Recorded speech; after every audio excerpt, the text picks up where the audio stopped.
अररिया की ग्राम पंचायत खोजरी में गरीबों के आशियाने पर घंटों चला अमीर का बुलडोजर।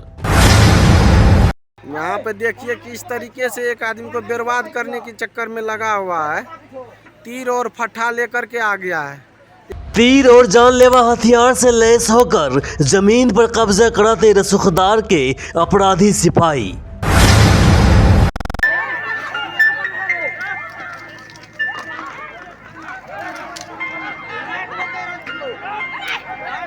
वही कानून को कानून सिखाता ये दृश्य।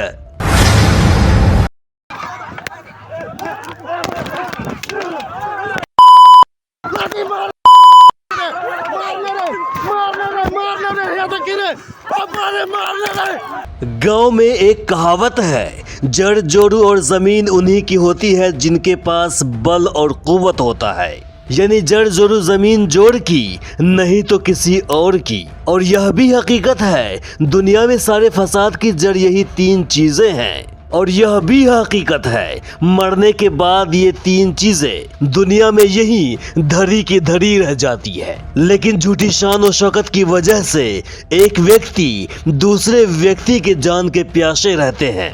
आप ही घर है जी? क्या हुआ था कल? जी कल सिपाही लावल के अशोक यादव तीर चलावे लगले है, अंधाधुन तीर लग गए है तो बेटा के टांग काट दिल के, सबके लाठी से कबाल फेंक दिल के, तीर फेंक दिल के पेटर में। ऐसा क्यों, मतलब क्यों आए मारने के लिए आप लोगों को? जी जमीन के बदौलत में टका ला ले के हजूर, नहीं रास्ता निकल के कोर्ट से घूम के चले ले बाबू। किनको दिया था पैसा आपने? अशोक यादव का। वो क्या बोलते हैं, कुछ तो बोलते होंगे। हाँ कुछ घर उधारो यहाँ से नहीं देंगे रहने के लिए, उधर देंगे बसने के लिए। टका लिया सर्विस में जाएंगे हम दूसर जगह। बोलिए आप ही कहिए बाबा। मामला अररिया जिले के थाना भड़गमा अंतर्गत ग्राम पंचायत खोजरी के वार्ड संख्या 3 स्थित टोला गांधी नगर की है। यहाँ के निवासी आशु पासवान अपने परिवार के साथ 20 डेसिमिल जमीन पर वर्षों से रहते आ रहे हैं।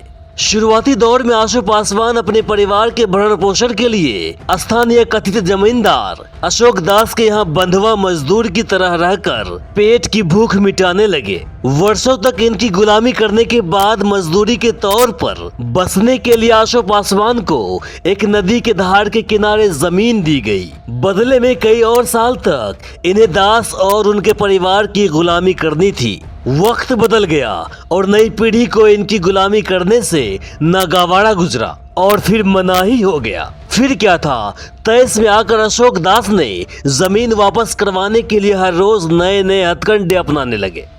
जी कल लड़ाई हुआ था, वो लोग आतंकवादी लेकर आए थे, 7 था 10-20। अच्छा, घर उजाड़ने लगा था, हम लोग गए थे बचाने के लिए कि मत उजाड़िए, हम लोग चले जाएंगे यहाँ से, नहीं रहने के लिए दीजिएगा। तो वो लोग फिर भी उजाड़ने लगा, हम लोग गए बचत में, वो लोग मार दिया। तो पैर में चोट लगी कैसे आपको? कुल्हाड़ी मारा सर।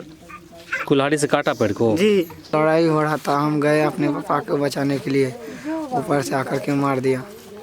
सब मारा आपको? किस चीज से मारा? तीर लगा है। तीर लगी है? हाँ, लाठी लेकर कपार पर मारा था। जब दास यही नहीं रुका तो पूरे समाज के सामने जमीन की कीमत लगाई गई और भड़गमा थाने में दिए गए एफआईआर के लिए आवेदन के अनुसार पंचों के समक्ष आशु पासवान ने दास को 5,40,000 रुपए देने की बातें कही है। साथ ही जीवन के अंतिम पड़ाव पर पहुंचे पासवान ने अपने गुलामी का भी इनाम मांगा। बदले में जमीन और नागुलामी की बातें भी रखी। कई बार जमीन रजिस्ट्री करवाने के लिए आशु पासवान ने दास को लेकर अररिया रजिस्ट्री कोर्ट भी गए, लेकिन शायद इनको गुलामी की टूट रही जंजीर याद आता होगा और फिर वह बहाना बनाकर वहां से निकल जाते थे। लेकिन कल यानी रविवार को अशोक दास ने सारी हदों को पार करते हुए निहत्थे पासवान को जमीन खाली कराने की नियत से पहले बुलडोजर से उनके घर को जमीन में विलीन कर दिए और तीर धनुष हथियार से लैस होकर आए लगभग 50 से 60 अपराधियों ने पासवान के सगे संबंधियों पर जानलेवा हमला कर दिए, जिन्होंने एक एक कर 5 व्यक्तियों को घायल कर दिया। वहीं घर को भी आग लगाने की कोशिश की गई। 6-7 लाख से ऊपर ही रुपया दे चुका है।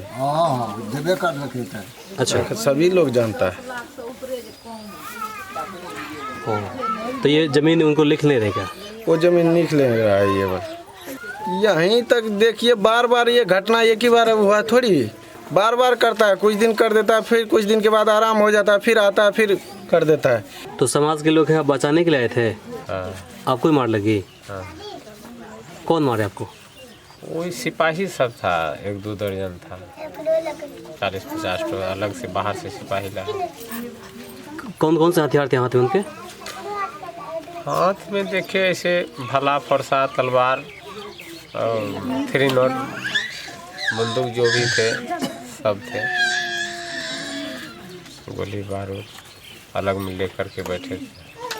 इस घटना को 5 या 10 मिनट के जल्दबाजी में नहीं अंजाम दिया गया, जबकि बड़े ही सुकून से जमीन पर बुलडोजर को घंटों चलाया गया और उस वक्त तक सिपाही अपना तांडव मचाता रहा। दुर्भाग्य की बात यह है कि घटनास्थल से बड़गामा थाना की दूरी महज 3 से 4 किलोमीटर की है, लेकिन भाई पुलिस तो आएगी देर से ही। 24 घंटे बीत गए, लेकिन अभी भी बड़गामा पुलिस सोच रही है कि एफआईआर करना है या नहीं। खैर, देखने वाली बात यह होगी कि अररिया पुलिस प्रशासन आशो पासवान और उनके परिवार को इंसाफ दिला पाती है या फिर पुलिस अपना काम कर रही है बोलकर पल्ला झाड़ती है। अररिया खोजरी से इमरान के साथ viewers.news.com की रिपोर्ट। हमारे इस चैनल को सब्सक्राइब करें, साथ ही बेल आइकन पर प्रेस करना ना भूलें ताकि हर अपडेट्स आप तक पहुंचती रहे।